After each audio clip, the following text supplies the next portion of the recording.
Hello, dear students. Good morning, good day, and good evening to each and every one of you. So here's another topic on applied motor control and learning of exercises, dance, and sports. This is Dr. Mena, and I would like to share with you the 5 theories on the development of motor control to children. But first, let us discuss the definition of a theory. So it is a set of concepts, definitions, and assumptions that basically used to interpret, to predict the future, and to uncover the details through evidence. It is also a form of explanation that describes physical phenomenon and is generally subject to being right or wrong. This becomes more valid when it provides reading regarding phenomena that are not yet proven, and then experiments come to prove them. Another one, it becomes more valid when it provides reading regarding a phenomena that are not yet proven, and then experiments comes to prove them. It is also known as a set of rules and principles used to describe something which is related to different fields of learning, like science, philosophy, and cognition, to build new thought. So let us explore the theories on the development of motor growth in children, revealing them to readers, and in the hope that it may help better understand the childhood development, which forms the foundation of a complete human being in the future. And of course, despite the diversity and multiplicity of theories, there is no single complete theory that fully explains human growth. So we should know, ladies and gentlemen. Let's start with Freud's psychoanalytic theory. Here, it emphasizes on the existence of an instinct born with humans called libido, which is a vital force and psychological energy that moves and affects the human behavior. So understanding human behavior involves identifying the center of libido, which is concentrated in different areas of the body through various stages of growth. And I think we have also experienced this growing up, ladies and gentlemen, and so it's very important for us to take note of. First is the oral stage. This occurs in the first year of a child's life, where satisfaction occurs from stimulating the lips, the tongue, and the mouth. And of course, if oral satisfaction is not properly achieved during this stage, the child may develop habits such as thumb sucking, nail biting, or possibly smoking in their later years of life. So, have you experienced such even now, ladies and gentlemen? So, if we observe people doing what they do in relation to this topic, at least we already know the reason why. And let's go to the anal stage, the second one. It occurs in the second and third years of a child's life. And through the development, this is emphasizing on eliminating body waste and revealing it. According to Freud, stubbornness and stinginess, among other traits, stem from the experience of a child, which goes through this stage. And up until now, we manifest being stubborn, stingy, and even self-centered. And we wonder why, right? So we go back to this moment or stage. Let's have the next one, which is the phallic stage.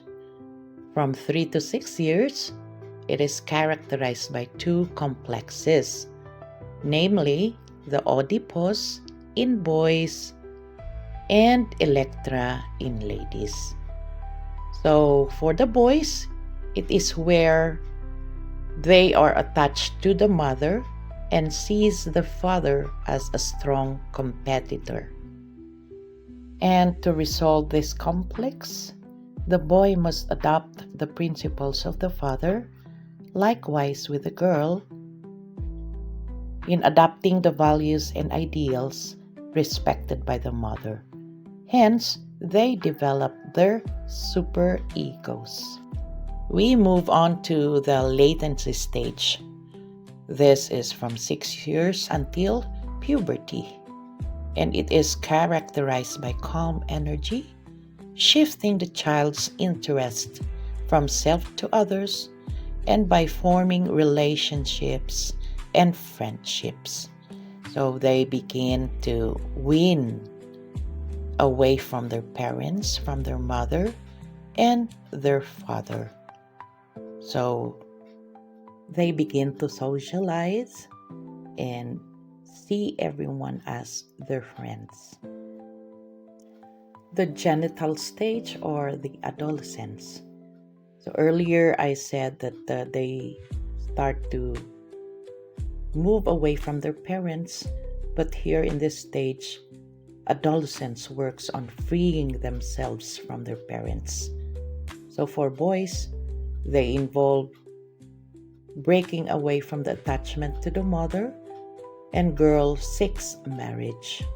So Freud believes that if development succeeds in this stage and previous stages, it will lead to independence, maturity, and even raising children in the future. So which stage do you think still resonates with you, dear students?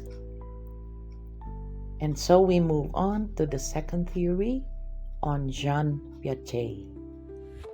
He focused on the cognitive development and was interested in studying the development of fundamental concepts in children such as time and space. We could just imagine the dedication, the years of studying a subject, and not to mention the financing or the funding of such study to take place and be successful. And so, Piaget viewed cognitive development from two angles, which are the mental structure and the mental functions.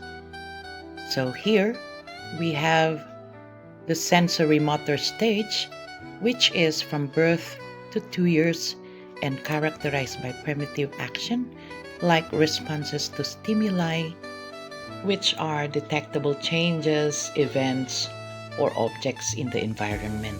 This triggers a physical, mental, or behavioral responses.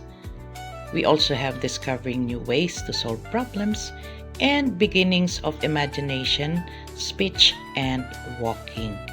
So next is the pre-operational stage.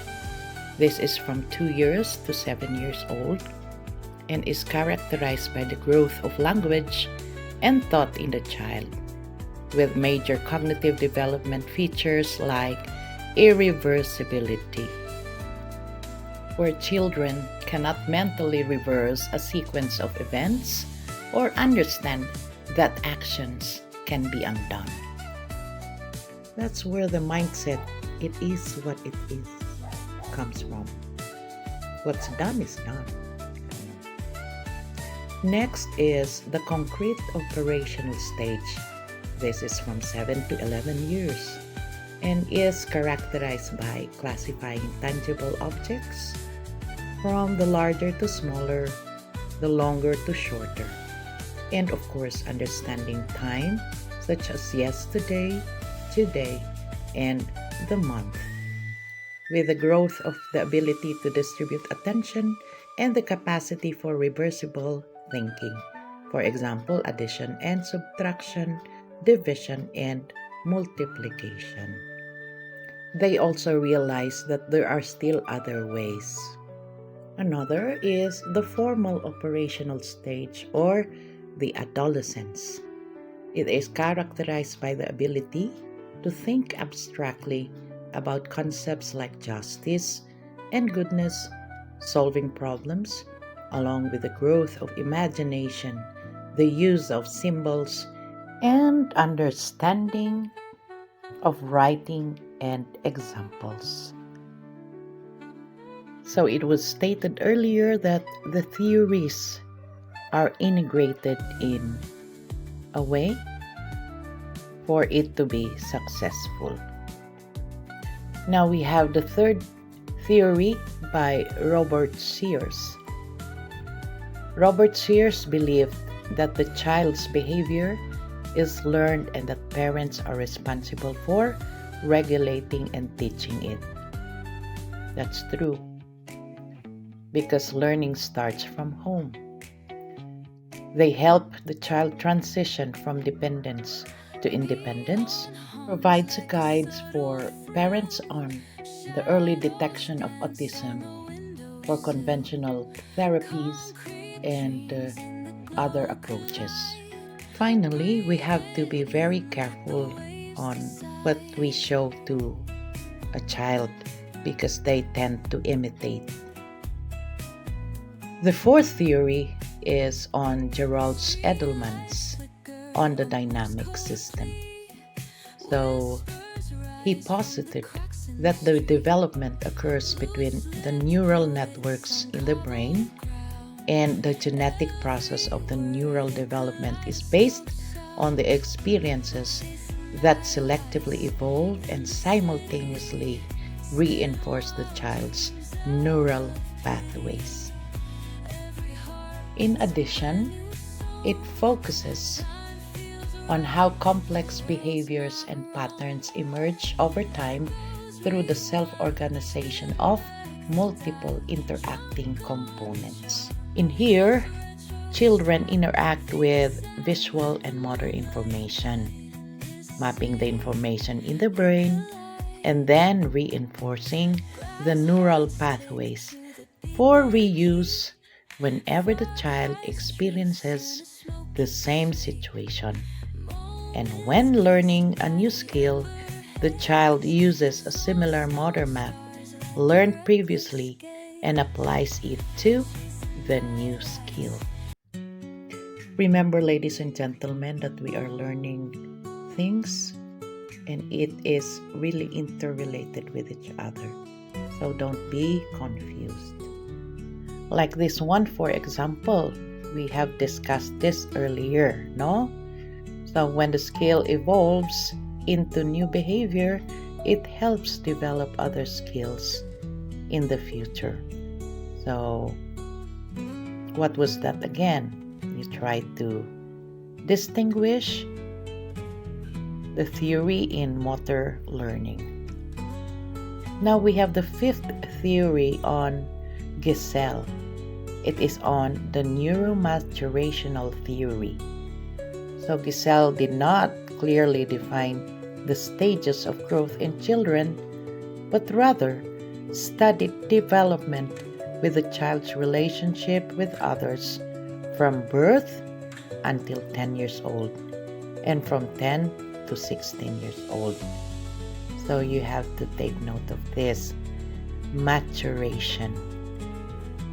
The child becomes mature by this stage. He discussed the characteristics of each age and believed in a growth crisis beginning around 6 years when the child transitions from home to the outside world and the school. How nostalgic it is to recall when we first got separated from our parents because we have to go to school, right? And so it also pioneered in the child's development in 10 crucial areas of life. It emphasized the mechanism of maturation, relation to learning and training, and the importance of ensuring maturity and readiness before engaging in learning and training. Also, there are scales provided age benchmark for various aspects of development, allowing measurements of normal and abnormal growth. Although the developmental ratio concept has been abandoned, it was valuable in outlining normal and abnormal development. So it was really still useful for pediatricians, educators, and psychologists. Credits to Waheba Al-Masri, the Family Affairs Office of Syrian Future Movements. Thank you.